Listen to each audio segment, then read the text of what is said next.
হে প্রভু, কৃপা করো আমায়, আমার কথাটা রেখো। আমি আবিরকে অনেক ভালোবাসি, ওর যেন কিছু না হয়। কিছু হবে না আমার। আবির আস্তে গলায় বলল, এ কি করছো আমার সাথে প্রভু? আমি আবিরকে দেখতে পাচ্ছি, আমি আমি তার গলার স্বরও শুনতে পাচ্ছি। আমাকে ভালোবাসো তো, তাই এমন অনুভবতা। আবির তুমি এত দূরে কেন? তোমার সাথে যতটুকু থাকি ততটুকুই যেন আমি ভালো থাকি। তোমার স্পর্শ আমার সুখ দেয়। পূজা কথাটা শেষ করতেই অনুভব করে আবির যেন তাকে জড়িয়ে ধরেছে। পূজার কাঁধে কারো নিঃশ্বাস পড়ছে। পূজা আবারও বলছে, হে সৃষ্টিকর্তা, আমি তার স্পর্শ অনুভব করছি। এটা কিভাবে সম্ভব? সবই সম্ভব। তোমার গালে চুমু খাবো, ওটাও সম্ভব। আবির পূজার গালে আলতো করে একটা চুমু দেয়। পূজা চোখ মেলে সামনে তাকালো। বাড়ির সবাই তখনও চোখ বন্ধ করে প্রার্থনা করছে। পূজা ঘুরে তাকিয়ে দেখে আবির পাশে বসে আছে। পূজা ভয়ে লাফ দিল যেন। আবির পূজার হাত ধরে ফিসফিস করে বলল, আস্তে চিৎকার করো না, সশরীরে হাজির আমি। তোমার গাল এত নরম কেন? তুমি এইখানে যাও, এখানে যাও। পূজা শেষ হবে এখনই। আবির যাও প্লিজ। আগে একটা চুমু দাও, তারপর যাব। উফ আবির যাও প্লিজ, কথা শোনো। চুমু না পেলে যাচ্ছি না, চোখ বন্ধ করে চুমু দাও। তোমার জন্য যে কি হবে। আচ্ছা দিচ্ছি, ফাজিল। পূজা চোখ বন্ধ করে আবিরের গালের দিকে নিজের ঠোঁট এগিয়ে নিয়ে যায়। ঠিক তখনই শুনতে পেল তন্ময় ঝাড়ি দিয়ে বলে, ওই পূজা, এসব কি? মনোযোগ কোথায় তোর? পূজা লাফ দিয়ে উঠল। সেখানেই তাকায়, কিন্তু আবির নেই পাশে। পূজা জোরে একটা নিঃশ্বাস ছাড়ল, কিন্তু পরক্ষণে শুনতে পেল। পূজা ভয়ার্ত দৃষ্টিতে পেছনে তাকায়। আবির সোফাতে পায়ের ওপর পা দিয়ে বসে আছে। রীতি দৌড়ে পূজার পাশে আসলো। পূজার হাত পা কাঁপা শুরু করেছে। রীতি কানের কাছে মুখ এনে বলল, আবির এখানে কেন? পূজার মুখ দিয়ে কোনো কথাই বের হচ্ছে না। তন্ময় পিস্তল হাতে এগিয়ে আসতে চাইল, কিন্তু প্রজিত সাহেব থামিয়ে দেয়। পূজা তখনই চোখ দিয়ে ভয়ে পানি পড়া শুরু করে দিয়েছে। প্রজিত সাহেব বলে, সবাই ভিতরে যাও, বাইরের লোকের সামনে তোমরা আসবে না। সবাই চলে যাওয়া শুরু করে, কিন্তু আবির উঠে দাঁড়িয়েই বলে, 1 মিনিট রিপোর্টার। প্রজিত সাহেব, এখানে রিপোর্টারের দরকার আছে। হ্যালো, এই যে কি যেন আপনার মেয়ের নাম? ও পূজা। মিস পূজা, আপনিও থাকবেন এখানে। প্রজিত সাহেব রেগে গিয়ে বলে, আবির, এটা আমার বাড়ি, আমি যা বলার বাইরে বলো। না না, বাইরে কিছু বলা যাবে না, যা বলার তা ভিতরেই বলতে হবে। তন্ময়, তোর রাজকে ডাক। কি হয়েছে তন্ময়? এই যে কালো ব্যাগ, এখানে টাকা। তন্ময় আর রাজ যে আমার লোকদের কিনতে চেয়েছিল, ওদের কপাল ভালো আমি সেখানে ছিলাম না, না হলে। না হলে কি? হারামি, তোর কপাল ভালো আমরা তোকে পাইনি, না হলে তোকেই মেরে ফেলতাম। তন্ময়ের কথা শুনে সাথে সাথে অর্ক পিস্তল বের করে। ট্রিগারে আঙুল ধরে রেখে বলে, এখন তো তোর সামনে আছে, আই মেরে দেখা। আবির উঠে দাঁড়ায়। প্রজিত সাহেবের কাছে এসে বলে, এটা বাড়ি, এখানে চাই না বেশি কিছু হোক, তবে যা হয়েছে যথেষ্ট। আপনার ভাইয়ের ছেলেকে বোঝাবেন, বাচ্চা মানুষ, ব্যাপারটা আমিও সিরিয়াস করতে চাই না। আচ্ছা, এটা কে? আপনার মেয়ে? আপনার নাম পূজা, নামটা কিন্তু সুন্দর। শুনলাম আপনাকে কোনো ছেলে প্রপোজ করলে আপনার বাবা তাকে মেরে ফেলে। আবার ভাববেন না আপনাকে প্রপোজ করব, আপনার থেকে আপনার নামটা অনেক সুন্দর। পূজা নামের অর্থ হলো উদায়ী, বন্ধুত্বপূর্ণ, উদার। আসি। তন্ময়, নিজের লিমিটের ভিতরে থাকিস ভাই। বাঘ হিংস্র হয়, তবে ক্ষুধার্ত বাঘ হিংস্র ধ্বংসাত্মক হয়। আবির কথাগুলো বলে চলে যায়। তন্ময় দেওয়ালে শাট করে দুটো গুলি করে। পূজা স্থির হয়ে দাঁড়িয়ে থাকে সেখানে। ওর পা যেন চলছেই না, হাত পা যেন ঠান্ডা অনুভব হচ্ছে। ভেতর থেকে একদম যেন মরে যাচ্ছে পূজা। যে ভয়ের জন্য পূজা অপেক্ষায় ছিল, সেটা হলো আবিরের সাথে তার বাবার শত্রুতা। এটাই হয়তো সব ধ্বংসের মূল কারণ। পূজাকে টেনে নিয়ে যায় রীতি। পূজা বিছানায় বসে ফুপিয়ে কেঁদে চলেছে। রীতি পায়চারি করছে পূজার সামনে। রীতি উত্তেজিত কণ্ঠে বলল, আবিরের সাথে তোর বাবা এমনি রাজনৈতিক শত্রুতা, আবার যদি জানে তার মেয়ের সাথে আবিরের রিলেশন, কি হবে বুঝতে পারছিস? হে ভগবান, এটা কি হয়ে গেল? আবিরকে তন্ময় মেরেই ফেলবে। দিদি প্লিজ কিছু করো। আমি যে ভয়ের জন্য কখনো কোনো সম্পর্কে জড়াতে চাইনি, সেই ভয়টাই সামনে আসলো। তাকে হারানোর ভয় আমার সবকিছু এলোমেলো লাগছে। কিছু করো রীতিদি। আবিরকে কল দে, সে আমার বা পৃথিবী কারোর কথা শুনবে না, সে তোর কথা শুনবি। সুন্দরভাবে বোঝাবি তোর বাবার সাথে যেন ঝামেলাতে না জড়ায়। আচ্ছা ঠিক আছে। টেনশন নিস না, আমি আছি তো তোর সাথে। আমি অর্ককে ফোন করে সব কিছু বোঝানোর চেষ্টা করছি। রীতি কথাগুলো বলে সেখান থেকে চলে যায়। পূজা আবিরকে কল দেয়। আবির রিসিভ করে। পূজা কাঁদতে কাঁদতে কিছু বলতে যাচ্ছিল, তার আগে আবির বলে, তন্ময় আর তোমার বাবা কতটা খারাপ লোক তুমি জানো না। আন্ডারওয়ার্ল্ডের সব খারাপ বিজনেস তোমার বাবার কথা মতো চলে, আর তন্ময় দাঁড়িয়ে থেকে সেই অর্ডার পালন করে। বিদেশ থেকে কত কোটি টাকার অস্ত্র এসেছে জানো তুমি? তবে চিন্তা করো না, ওটা আলাদা বিষয়। তোমাকে ভালোবাসি, তুমি আমাকে ভালোবাসো, এটা আলাদা বিষয়। আর যাই হয়ে যাক, আমাদের সম্পর্ক নষ্ট হতে দেব না। চিন্তা করো না পূজা, আমি সব সামলে নেব। আবির আমার খুব ভয় করছে। তন্ময় একটা হিংস্র পশু। বাবার মনে ভালোবাসার বিষয়ে কোনো মায়া দয়া নেই। আমার সামনে তোমাকে মারবে যেন আমি ভেতর থেকে মরে যাই। আবির ভালোবাসি খুব, হারাবে না আমার থেকে কখনো। আরে ধুর ছেমরি, এরকম কিছু হবে না। আমরা পালাবো, অনেক দূর চলে যাব, কেউ খুঁজে পাবে না। আমি হিন্দু আবির, আমাকে নিয়ে থাকতে পারবে? সমাজ কি বলবে ভেবে দেখেছো তো? রাখো তো সমাজ, তুমি পালাবে কিনা বলো। তুমি যেখানে বলবে, যেভাবে বলবে, আর যখনই বলবে আমি প্রস্তুত আছি। ঠিক আছে, রাতের খাবার খেয়ে নিও, বাই। কাকা, লোকজন নিয়ে আবিরকে মেরে ফেলি ওর ভার্সিটির মাঠে। তন্ময়, রাজ আর প্রজিত সাহেব বসে আছে অফিসে। তন্ময় কথাটা বলল। প্রজিত সাহেব বলল, তন্ময়, আবির কোথায় এখন? 2 দিন পর দুর্গাপূজা, এখান থেকে কোনো ঝামেলা আমি চাই না। আমি আমার ধর্ম মানি, কোনো ঘটনা পুজোর ভিতরে চাই না। পুজোর মধ্যে আবিরকে মেরে ফেলবো, তারপর রাজকে বসবে ছাত্র জনতার চেয়ারে। হারামি, অনেক সাহস, সবার সামনে মারামারি করবি তাকে। ঠিক আছে, অর্ডার পেয়ে গিয়েছি। এবার আবিরকে। ভেতরে আসবো বাবা? তন্ময় কথা বলছিল, কিন্তু তার আগেই পূজার আগমন ঘটে। দরজা ঠেলে প্রজিত সাহেবের অনুমতি চেয়ে নিল। প্রজিত সাহেব তাড়াতাড়ি সিগারেট ফেলে দিয়ে পূজার দিকে তাকিয়ে বলে, হ্যাঁ, ভেতরে এসো। এত জলদি আসলে? আপনি বলেন ফোন দিয়ে দেখা করতে। কাজ ছিল না অফিসে, তাই চলে আসলাম।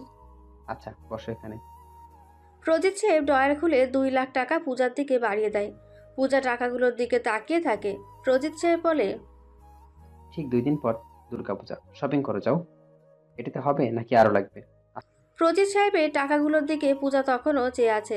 বারবার আবিরের কথাগুলো মনে পড়ছে। তোমার বাবার কোটি টাকার অস্ত্র এসছে। সেই টাকাগুলোর থেকে হয়তো পূজাকে তিনি দিচ্ছেন। অন্য সময় হলে চট করে নিয়ে নিত, কিন্তু পূজা এবার নিতে ইতস্তত বোধ করছে। পূজা বলে, বাবা এত টাকা লাগবে না তো, পূজা উপলক্ষে আমাকে স্যালারি দিয়েছে বেশি। আমি তো জবও করি, তাহলে এত টাকা দিয়ে কি করব? পূজা, একটা মাত্র মেয়ে তুমি, যা আছে শপিং করো। আমি যাই পূজার সাথে কাকা। হ্যাঁ অবশ্যই, না হলে ভিড়ের ভিতর থেকে কোন ছেলে কি না কি বলবে তন্ময় পূজার সাথেই থাকবি। আমি যাই পূজার সাথে কাকা। আচ্ছা পূজা, চল বড় শপিং মলে, আজ তোর সাথে সারাদিন ঘুরবো। তন্ময় কথাটা বলে পূজার হাত ধরে। পূজা টাকাগুলো নিয়ে বাইরে আসলো। তন্ময়ের সঙ্গ পূজার একদমই ভালো লাগে না, তবে তন্ময় সবসময়ই পূজার কাছাকাছি থাকতে চায়। তন্ময় গাড়ি চালাচ্ছে, পূজা ফোন হাতে নিয়ে বসে আছে। আবিরের মেসেজ আসলো। কি করো রাজকুমারী? কিছু না, শপিংয়ে যাচ্ছি। বাহ, আমাকে বললেই না দেখছি। বাবা জোর করে তন্ময়ের সাথে পাঠিয়ে দিয়েছে, আমি কি করব? তা বড় শপিং মলে যাচ্ছ তাই না? হুম। আবির আর মেসেজ করে না। পূজা কয়েকটা টেক্সট দেয়, কিন্তু আবির আর রিপ্লাই করে না। তন্ময় বলে, পূজা, তোকে শাড়িতে সুন্দর লাগে। আমার তরফ থেকে তোর জন্য শাড়ি গিফট থাকবে। লাগবে না ভাই, তোর শাড়ি তো জিএফ্রি দিস। সেটাই তো, তোকেই দিব। আবার শুরু করেছিস? তুই কবে সিরিয়াস হবি বল তো? বুঝিস না কেন? কিচ্ছু বোঝার দরকার নেই। আছে, তোকে শুধু শুধু আমি আগলে রাখি না। আমার তোকে ভালো লাগে। আমার সামনে তোর দিকে কোনো ছেলে তাকালে তোর বাবার কথায় তাদের মারি না। আমার রাগ উঠে যায়, মাথা ঠিক থাকে না। আর যদি তোকে কেউ কিছু বলে বা হাতও ধরে, এমনকি ভুলেও যদি তোকে কেউ স্পর্শ করে, বুঝতেই পারছিস না ছড়ি দেখেছিস তো এতদিনে কি কি হতে পারে। আমি তোর জন্য বারবার জেলখানাতে যেতে চাই পূজা, তুই কেন বুঝিস না? তন্ময়, আমি কিন্তু গাড়ি থেকে নেমে যাব। এমন কেন করিস? আচ্ছা, কাউকে ভালোবাসিস? বাসিস তো না, তাহলে আমাকে অপছন্দ করার কারণ কি? তোর রাগ, তোর হিংস্রতা তোকে অপছন্দের কারণ। যা তুই কখনো বদলাতে পারবি না। হ্যাঁ, এটাই তো আমি। সব মানুষ চুপচাপ হয় না, রাগী অভদ্র হয়, কিন্তু তারা কি ভালোবাসা পাওয়ার যোগ্যতা রাখে না? উফ, চুপ কর ভাই, আমি নেমে গেলাম, গাড়ি রাখ। আচ্ছা, চুপ করলাম। ওরা দুজন শপিং মলের সামনে চলে আসলো। তন্ময় আর পূজা ভিড়ের ভেতরে প্রবেশ করে। তন্ময় সামনে যাচ্ছে, পূজা একটু পেছনে। হঠাৎ পূজার হাত কে যেন টেনে ধরে, এক ঝটকাতে টেনে অন্যদিকে নিয়ে যায়। পূজা পেছনে ঘুরতেই দেখে আবির। পূজা আবিরকে দেখে অবাক হলেও ভয়ে বলতে থাকে, তুমি? তন্ময় আছে এখানে, ছাড়ো, ও দেখলে কি হবে বলো তো।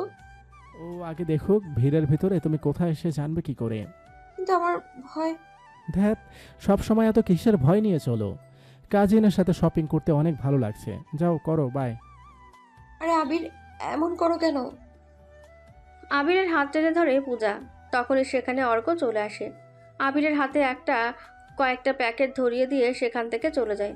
আবির সেগুলো পূজার দিকে বাড়িয়ে বলে, আমি জানি না তুমি কি কিনবে বা তোমার পছন্দ কেমন হবে, তবে আমি আমার পছন্দ অনুসারে তোমাকে কল্পনায় যেমন সাজাই, ঠিক সে অনুসারে তোমার জন্য কিছু গিফট পুজোতে পরিও, যদি ভালো লাগে তো। শাড়ি? এতগুলো কেন? 5 দিন 5টা পরবা, আসি। আবির পুজোতে আসবে? তোমাকে দেখতে আসবো। আবির সেখান থেকে চলে আসে। পূজা দাঁড়িয়ে থাকে সেখানে। কিছু সময় পর তন্ময় আসলো পূজার সামনে। তন্ময় পূজার দিকে তাকিয়ে বলে, কি ব্যাপার, তুই এখানে? আমি কত দিকে তোকে খুঁজেছি জানিস? চল শাড়ির দোকানে। আর কিছু কিনবো না। কেন? তার মানে কি? দেখছিস না আমার হাতে শপিং ব্যাগ?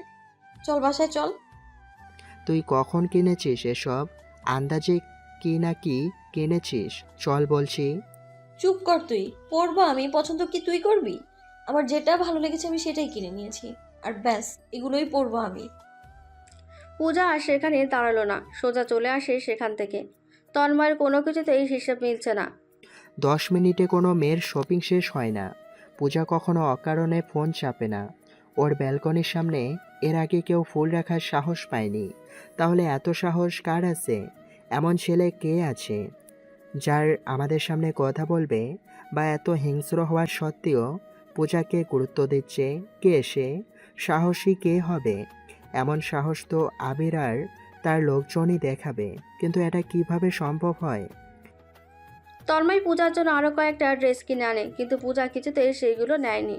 পূজা বারবার যেগুলো বাসায় এনেছে ওগুলোই পড়বে বলে সিদ্ধান্ত অনড়।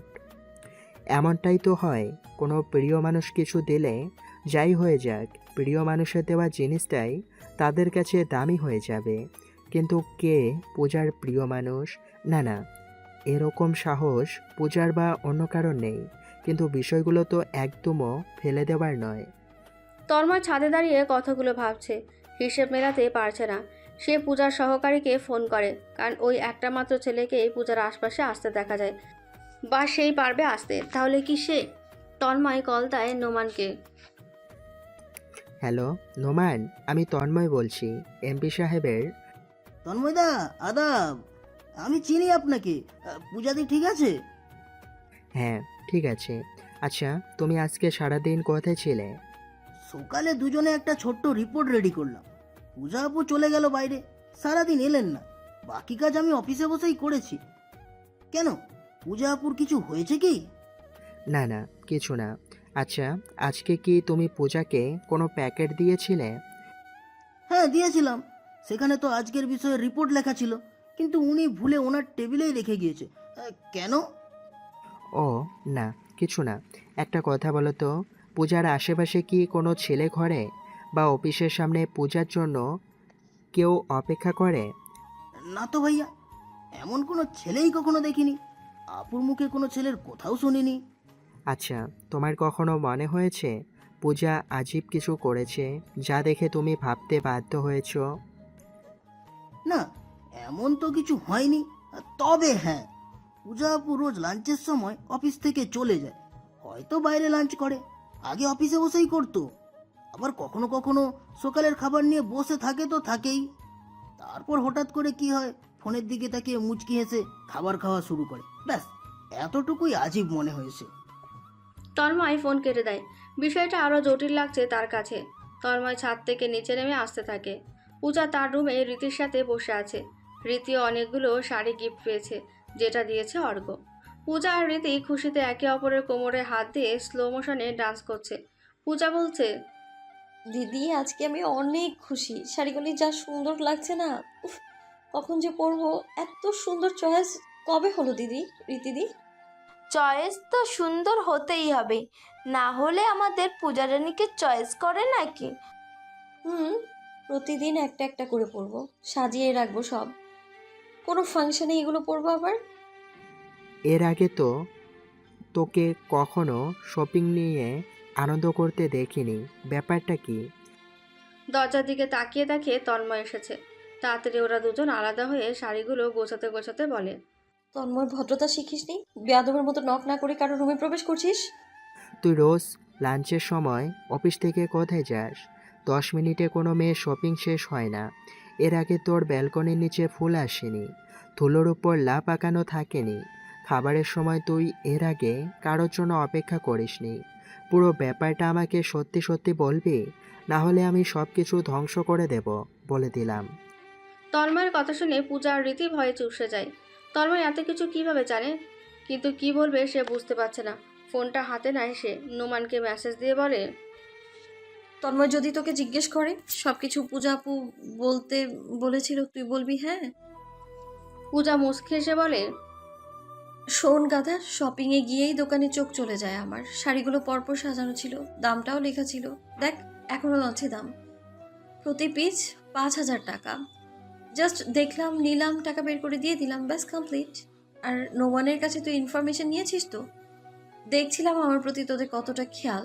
জানতাম এমন কিছু হবে, সেই জন্য নোমানকে আগেই বলে রেখেছিলাম তন্ময়কে এইসব কিছু বলতে। বিশ্বাস না হলে তুই আবার নোমানকে ফোন দে, জিজ্ঞেস কর। আর আমার শাড়ি আমি কিনেছি, আমি পরবো, যা খুশি করব। তোর কেন এত সমস্যা রে? যা রুম থেকে যা এখন। তন্ময় ওদের রুম থেকে চলে আসে। দুজনের স্বস্তির একটা নিঃশ্বাস ফেলে। এইভাবে আর কতদিন? পালাতেই হবে ওদের। পূজা মনে মনে বলে, আর নয় লুকোচুরি, এবার পালানোর প্ল্যান করতে হবে। সবকিছু রেখে আবিরের সাথে পালিয়ে যাব আমি বহু দূরে, যেন কেউ আর খুঁজে না পায় আমায়। আবিরের সাথে থাকতে হলে আমার সব ছাড়তেই হবে, সেটাও করতে প্রস্তুত আমি। মনে মনে সে পালানোর প্ল্যান করে। তারপর আবির ফজরের নামাজ পড়ে পূজার বাড়ির সামনে এসে দাঁড়ায় আবির। পূজা শহরের বাইরে একটা বিশাল বড় মন্দিরে পুজো রেখেছিল, যেটা আবিরের জন্যই রাখে। পূজা জানিয়েছিল ভোরে গিয়ে পুজো দিয়ে আসবে, এই জন্য আবির তার নামাজ শেষ করে সোজা পূজার বাড়ির সামনে এসে দাঁড়িয়েছে। পূজা সাদা ওড়না মাথায় পেঁচিয়ে সুন্দরভাবে হিজাব পরে আবিরের সামনে আসলো। আবির পূজাকে দেখে অবাক হয়, কারণ পূজাকে এরকম স্টাইলিশ হিজাবে এত সুন্দর লাগবে ভাবতেই পারেনি। আবির হা করে পূজার দিকে তাকিয়ে আছে। পূজা বলে, ওইভাবে তাকিয়ে কি দেখো, চলো এক্ষুনি এখান থেকে। তুমি হিজাব পরতে পারো? পরেই তো আসলাম, চলো চলো। আচ্ছা। আবির পূজাকে বাইকে তুলে নিল, তারপর জোরে স্পিড বাড়িয়ে সেখান থেকে চলে আসলো অনেক দূর। পূজা পেছন থেকে আবিরকে জড়িয়ে ধরে আছে, পিঠের ওপর মাথা রেখে পরম সুখে চোখ বন্ধ করে আছে সে, যেন পৃথিবীর সব শান্তি আবিরের কাছেই খুঁজে পেয়েছে। আবির বলে, পূজা, তুমি হিন্দু হয়েও আমাকে সব কিছুতে এত কেয়ার করো, সত্যি তোমাকে আরো বেশি ভালোবেসে ফেলেছি। আবির, আমি যদি মুসলিম হই আমায় ভালোবাসবে না? কি বলো এটা? বাসবো না কেন? It's not big fact for me. But it's so big fact for me. বাবা জানতে পারলে আমার মেয়ের শ্মশানেও চিতা তুলবে না, পুঁতে রেখে আসবে একদম। থাক, দরকার নেই। আমরা 2বার বিয়ে করব। 2বার মানে কিভাবে কি? তোমার ধর্ম নিয়মে একবার, আমার ধর্ম নিয়মে একবার, ঠিক আছে না? ঠিক আছে, তুমি কেবল আমার থাকলেই হবে, আমার থেকে না হারালেই হবে। আছি তো সব সময় তোমার পাশে। আবির আর পূজা কথা বলতে বলতে বড় মন্দিরের সামনে এসে পৌঁছালো। সকালের আলো চারপাশে ছড়াতে শুরু করেছে। এখনো তেমন সকালের আলো প্রখর হয়নি। পূজা তার ওড়নাটা গলার সাথে আটকে সামনের দিকে ঝুলিয়ে দিল। চুলগুলো খোপা করে বেঁধে আবিরের দিকে মুচকে এসে ভেতরে চলে যায়। আবির বাইকের ওপর বসে বসে ঘুমের হাই তুলতে থাকে। 1 মিনিট পর পূজা আবিরের সামনে এসে দাঁড়ালো। আবির প্রশ্ন করে, এত তাড়াতাড়ি পূজার পুজো দেওয়া শেষ? এতটুকুর জন্য এত কিলোমিটার রাস্তা আসলাম? না, শেষ হয় নাই। ঠাকুর মশাই একটা কাপলদের বলছিল, আমি শুনেছি এই মন্দিরে 5 তলায় তার সঙ্গীকে কোলে করে নিয়ে গেলে নাকি তারা অনেক সুখে থাকে। কোনো বিপদ হয় না, কিন্তু আমার তো এমন কেউ নেই। তুমি তো মন্দিরে আসবে না, তাই পুজোর অল্প অংশ করে চলে এসেছি। চলো অন্যদিন পুজো দেব। 5 তলা, এত দূরে কে কাকে কোলে নিয়ে যাবে ভাই? হুস, এগুলা কেউ বিশ্বাস করে? আমরা করি। ও, তাহলে আমাকে কোলে নিয়ে যাও। ফাজলামো। পূজা আরও কিছুই বলতে যাচ্ছিল, কিন্তু তার আগেই আবির ওকে পাজাকোলা করে তুলে নিল।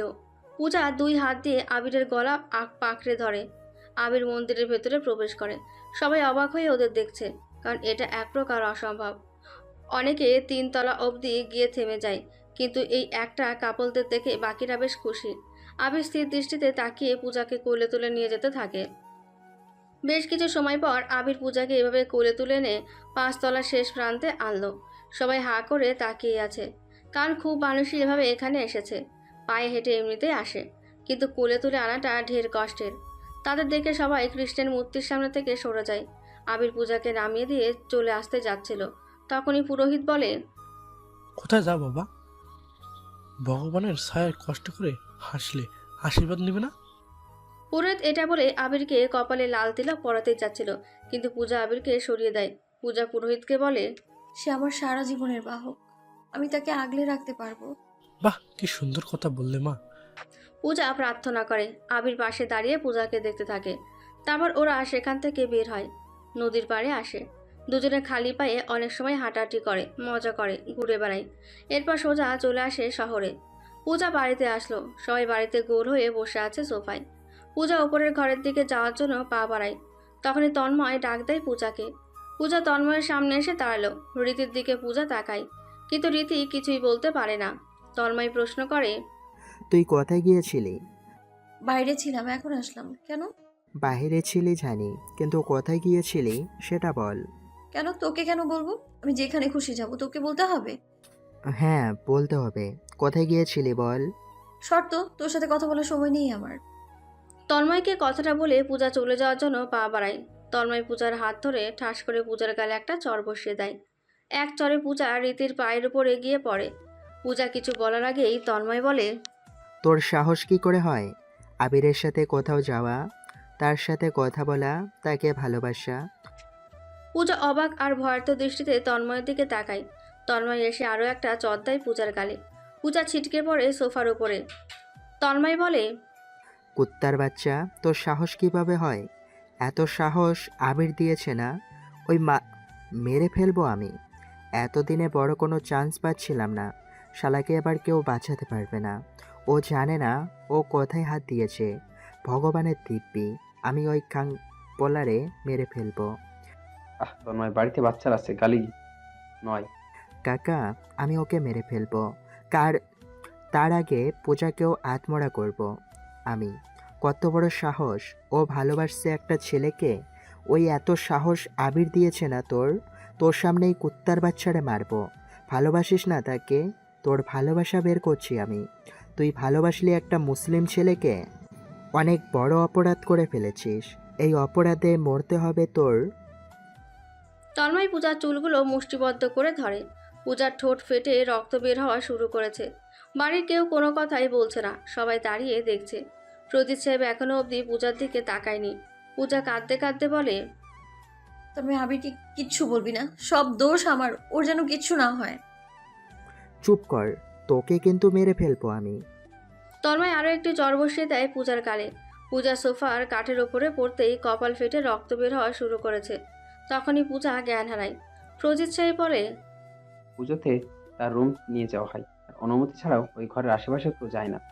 তন্ময়, চল আবিরকে দেখে বসি। প্রজিত সাহেব তার লোকজন নিয়ে আবিরের ক্লাবে আসে।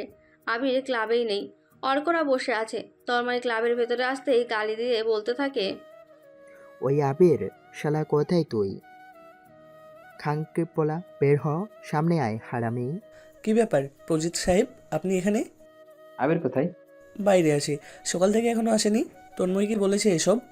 কি বলছি আমি? ওই, তোর দাঁড়িয়ে আছিস কেন? মার শালাদের।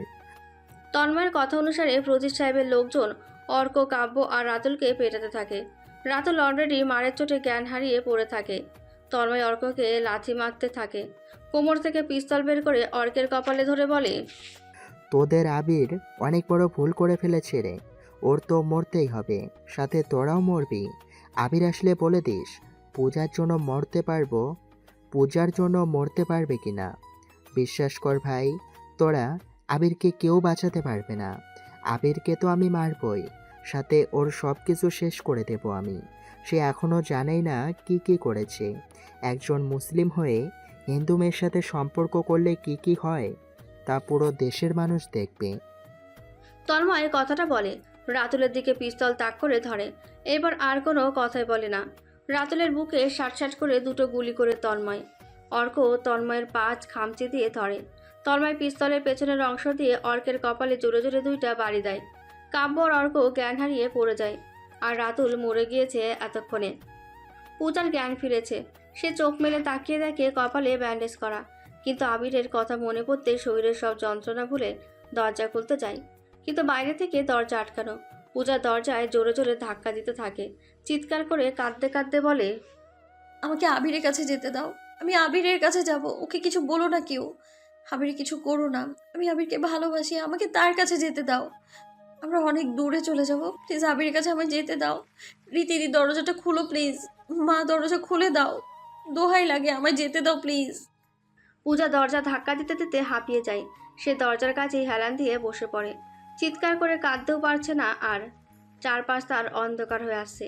সে আবার জ্ঞান হারায়। রীতি দরজার ওপাশে দাঁড়িয়ে কাঁদতে থাকে। তারও যে কিছু করার নেই। হঠাৎ তার একটা ফোন কল আসে। সে রিসিভ করে। আবির দুপুরের দিকে ক্লাবে আসলো। অর্ক বলে কয়েকবার বাইরে থেকে ডাক দেয়। ভেতর থেকে কোনো মেয়ের কান্নার শব্দ শুনতে পায় আবির। বাইক রেখে দৌড়ে ভেতরে আসে সে। এসে দেখেই অর্ক, কাব্য আর রাতুল ফ্লোরে পড়ে আছে। নীরা কান্না করছে ওদের পাশে বসে। আবির আসতে নীরা দৌড়ে এসে আবিরকে জড়িয়ে ধরে। নীরা বলে, রাতুল বেঁচে নেই। নীরাকে সরিয়ে আবির দৌড়ে রাতুলের কাছে আসে। গলায় হাত দিয়ে বুঝতে পারে রাতুলের হার্ট বন্ধ হয়ে গেছে। আবির জোরে উঠে বলে, রাতুল, এই রাতুল ওঠ ভাই, দেখ আমি আসছি। রাতুল উঠিস না কেন? অর্ক, রাতুলকে ডাক না। অর্ক, তুই উঠিস না কেন ভাই? ডাক্তার কোথায়? ডাক্তার! আবির চিৎকার করে কাঁদতে থাকে। আবিরের আরও কয়েকটা লোকজন এসে ওদের সবাইকে হাসপাতালে নিয়ে যায়। হাসপাতালে এমার্জেন্সি কেবিনের সামনে আবির আর নীরা বসে আছে। তখনই রীতি কাঁদতে কাঁদতে আসলো সেখানে। আবিরকে দেখেই বলে, অর্ক কোথায়? নীরা, তুমি ফোন করেছিস আমাকে? অর্ক কোথায় আবির? অর্কের কিছু হয়নি তো? সবাই ঠিক আছে? ডাক্তার বের হয়। আবিরের সামনে এসে বলে, অর্ক আর কাব্য ঠিক আছে, কিন্তু রাতুল মারা গিয়েছে অনেক আগেই। ডাক্তার চলে যায়। আবির ধপ করে চেয়ারে বসলো। রাতুলের কথা মনে পড়তে থাকে ওর অতীত। ভাই 50টা টাকা দেবেন? গতকাল দুপুর থেকে সকাল অবধি না খেয়ে আছি।